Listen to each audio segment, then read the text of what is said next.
Okey, soalan daripada seorang sahabat kita. Dia tanya, nombor telefon dia kena hack dengan scammer melalui WhatsApp. Okey, ni kita cerita pasal WhatsApp. Okey, semua data termasuk IC dan gambar disebar pada media sosial, family diugut.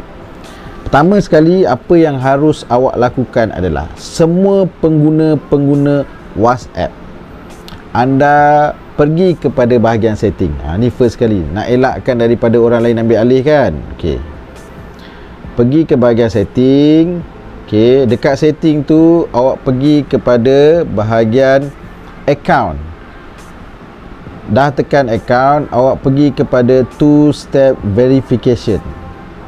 Tekan two step verification, awak masukkan awak punya password awak. Ingat password ni harus ingat, jangan lupa. Sebab kalau lupa, awak memang dah tak boleh masuk dah. Ingat password. Sebelum awak buat tu, awak ingat nombor apa yang awak nak set kat situ. Dan bila kita cakap pasal password ni, pastikan password tu janganlah tarikh lahir awak. Elakkan meletakkan password tarikh lahir. Elakkan meletakkan password yang mudah orang teka. 111, 222 sampai habis, 000 sampai habis, macam tu. So, saya nasihatkan kepada anda, setkan WhatsApp anda supaya tidak boleh dihack atau diambil oleh orang lain. Itu yang pertama. Yang kedua, jika anda diugut, nasihat saya, anda abaikan, ignore sahaja. Pergi ke mana-mana balai polis terdekat untuk buat covering report. Cover, just in case, kod lah ada orang lain salah guna gambar awak. Okey, untuk tujuan-tujuan penipuan yang lain, buat covering report. Alright. Untuk ugutan yang awak terima, saya nasihatkan sebelum ni dalam video-video saya, setiap apa ugutan yang awak terima, setiap apa dakwaan yang awak terima yang tak ada kena-mengena dengan awak, tak ada kena-mengena, awak abaikan sahaja. Jangan layan, jangan respon. Dia ugut tu untuk tujuan apa? Sebenarnya dia nak datangkan ketakutan dan panik. Bila awak takut dan panik, awak akan buat satu keputusan yang kurang rasional. Apa keputusan kurang rasional? Awak akan ikut arahan dia. Dia akan menyamar apa saja.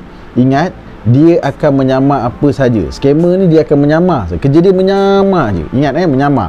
Maknanya dia boleh jadi ASP Rahmat, dia boleh jadi polis, dia boleh jadi mahkamah, boleh jadi bank, dia boleh jadi LSDN dan sebagainya. So, kena ingat, apabila awak takut dan panik tu, apa yang patut awak buat? Awak jangan respon. Tindakan yang bijak harus awak lakukan adalah, dia kan akan menyamar siapa-siapa yang dikatakan tu, dan dia pun akan menuduh awak buat kononnya terlibat tu terlibat ni. Apa awak perlu buat? Awak semaklah dengan agensi yang dia menyamar tu. Kalau dia menyamar polis, semak dengan polis. Dia menyamar LSDN, semak LSDN. Dia menyamar bank, semak dengan bank. Yang paling mudah, kalau tak ada kena-mengena dengan awak, ini paling mudah sekali. Ini mudah, saya dah fikirkan untuk awak dah. Tak ada kena-mengena dengan awak kan, abaikan saja. Itu merupakan panggilan atau mesej daripada scammer. Ingat, jangan layan, jangan respon.